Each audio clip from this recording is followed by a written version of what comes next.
Si vous êtes toujours en train de suivre ces vidéos, eh bien félicitations, on a en effet terminé la première partie sur les bases de PHP, des bases qu'on va utiliser très prochainement puisqu'on va maintenant s'intéresser aux bases de données. Alors les bases de données, si vous vous souvenez, au début je vous ai parlé d'un site internet qui contiendrait 10 000 recettes de cuisine. Eh bien, c'est grâce aux bases de données qu'on va pouvoir faire ça. On va pouvoir stocker de l'information en masse et surtout sans limite de temps. Alors, une base de données, ça correspond concrètement à votre projet. Je vous ai fait un petit schéma. Vous avez toujours une base de données qui est votre projet dans sa globalité. Et votre base de données contient une table, 2 tables, 3 tables. Qu'est-ce que c'est que ça, les tables? Eh bien, les tables, ce sont des objets qui ont des propriétés communes. Je ne sais pas si ça vous parle quand je vous l'explique comme ça, alors je vais vous donner un exemple. Si je prends un site e-commerce, ma base de données, c'est e-commerce, c'est mon projet. Et puis ensuite, j'ai une première table qui contient mes produits, c'est mon objet. Mon objet, c'est produit, et les produits ont chacun des propriétés communes. Par exemple, ils ont tous un nom de produit, une description de produit, une photo. Ils vont avoir un prix d'achat par exemple. Chaque produit a des propriétés, il appartient donc à une table produit. Cette table produit appartient à la base de données qui s'appelle e-commerce. Voilà, retenez bien ce schéma. Donc vous avez une base de données, ensuite des tables. Pour un e-commerce, on a une autre table, par exemple donc les clients. Alors un client, on va avoir le nom, le prénom, l'adresse, le code postal, etc. pour un client. Et puis une autre table possible pour un e-commerce, les différentes commandes passées donc par vos clients de différents produits. Je continue, un autre exemple, si maintenant je fais un site internet qui contient la liste de tous mes jeux vidéo, eh bien je vais avoir une table qui va s'appeler jeux, dans laquelle je vais stocker bien tous mes jeux, par exemple le nom du jeu, la marque du jeu, l'année de sortie du jeu, enfin voilà, vraiment ses propriétés. On aura ensuite une table console, donc là je vais pouvoir lister toutes les consoles, et puis après on pourra même faire un lien entre les jeux vidéo. Un jeu vidéo va sur telle console, par exemple. Et puis ensuite, on aura les différents types de jeux vidéo. RPG, je sais pas, gestion, enfin voilà. Vous allez pouvoir vraiment créer autant de tables. Alors, c'est des exemples, bien évidemment. Vous allez pouvoir ensuite vous créer les tables de votre choix en fonction de vos projets. Et pour cela, eh bien, on va utiliser phpMyAdmin. Pour se connecter à phpMyAdmin, eh bien, il va falloir se rendre sur la page du serveur. Alors sur MAMP, eh bien, c'est localhost/MAMP. Alors cette page, généralement, elle s'ouvre lorsque vous démarrez les serveurs. Vous avez toujours cette page qui apparaît. Ce qu'il faut regarder dans cette page, eh bien, c'est la partie MySQL. Vous avez le lien pour vous connecter à phpMyAdmin et puis vous avez les informations de connexion. Alors, ce qu'il faut retenir, c'est le host. Le host, on en aura besoin tout à l'heure quand on écrira du code PHP qui se connecte donc au phpMyAdmin, enfin au MySQL plus exactement. Vous avez ensuite le user, donc chez moi qui est égal à root, et puis un password qui est égal également à root. Donc voilà, vous avez toutes les informations ici et donc le lien pour vous connecter. Donc je clique pour accéder à phpMyAdmin.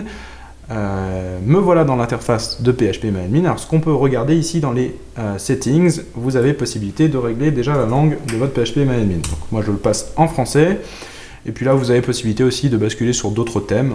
Alors peut-être qu'il n'est pas comme ça chez vous par défaut, en tout cas vous pouvez le modifier ici.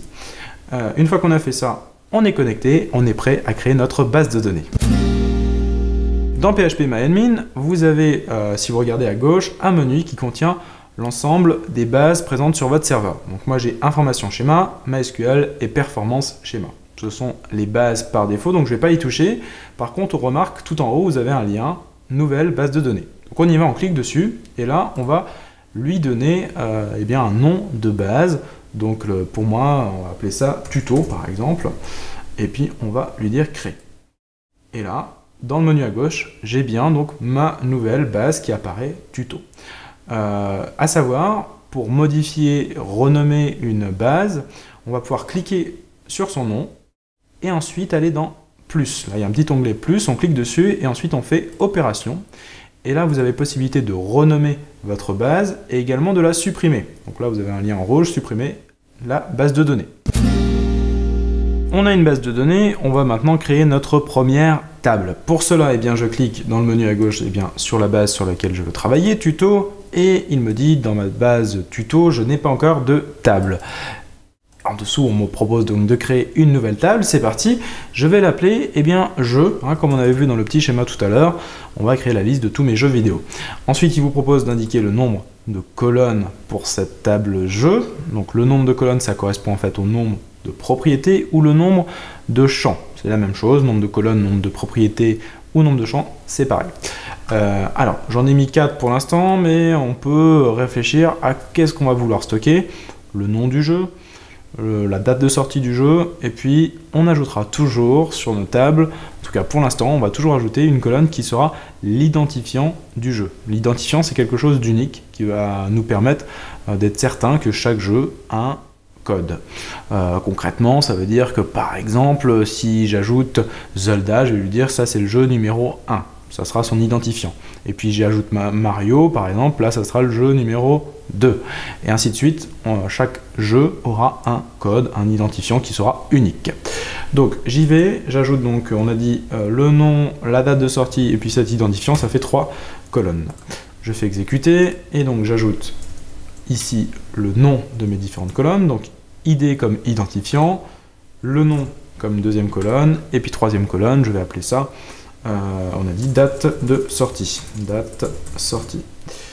Ensuite, il vous demande le type de champ, donc le type de données que vous allez stocker dans la colonne. Donc ID, eh bien qu'est-ce que c'est? L'ID, c'est un chiffre, c'est le 1, le 2, le 3, le 4. Donc on va lui dire que c'est bien un integer. Dans la liste, vous remarquez, vous avez différents types de données. À chaque fois, c'est plutôt bien documenté. Quand vous passez la souris dessus, normalement, vous avez voilà, une aide qui apparaît. Donc c'est plutôt clair. Int pour les chiffres, sans virgule.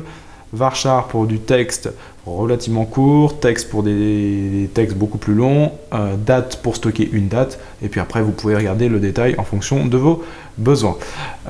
Donc ID, on a dit que c'était integer. Ensuite, le nom de mon jeu, ça va plutôt être un texte court. Ici, je peux préciser la valeur maximum du nombre de caractères, donc la taille. Donc la taille maximum, ça va être 100 caractères, par exemple, pour le nom.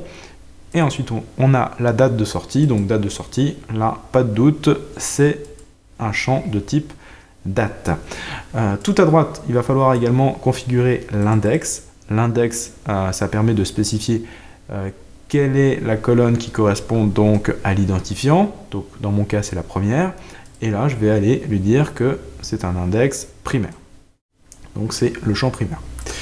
Exécuter. Et ici, je peux cocher cette case AI qui correspond à auto-increment, qui va vouloir dire à MySQL, à chaque ajout de jeu vidéo, il faut ajouter 1 à cette colonne, à ce champ, ou à ce propriété.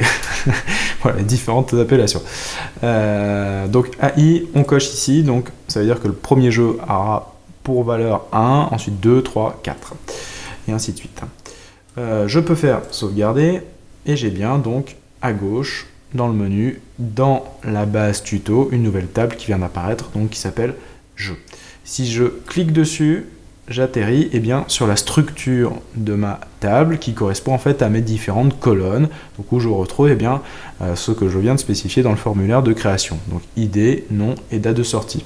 Notez qu'à cet endroit, vous pouvez faire des modifications, si vous voulez changer le nom d'une colonne, vous pouvez faire modifier ici, ou voire même la supprimer, et pour en ajouter, c'est en dessous ici, vous pouvez lui dire que vous voulez ajouter une colonne, soit à la fin, soit au début, soit après un champ en particulier.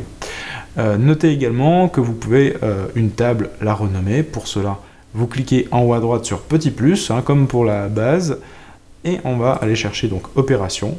Et ici, vous avez possibilité de changer le nom de votre table. Un petit peu plus bas, vous avez possibilité de supprimer la table, si un jour vous n'avez plus besoin par exemple, et également de vider la table. Vider la table, c'est pas la même chose, ça va vous permettre, si un jour vous complétez votre table de jeu avec tous vos jeux vidéo, puis un jour vous voulez faire une remise à zéro, et bien vous faites vider la table, vous allez conserver l'ensemble des colonnes, mais par contre les données qui seront contenues à l'intérieur de la table seront perdues.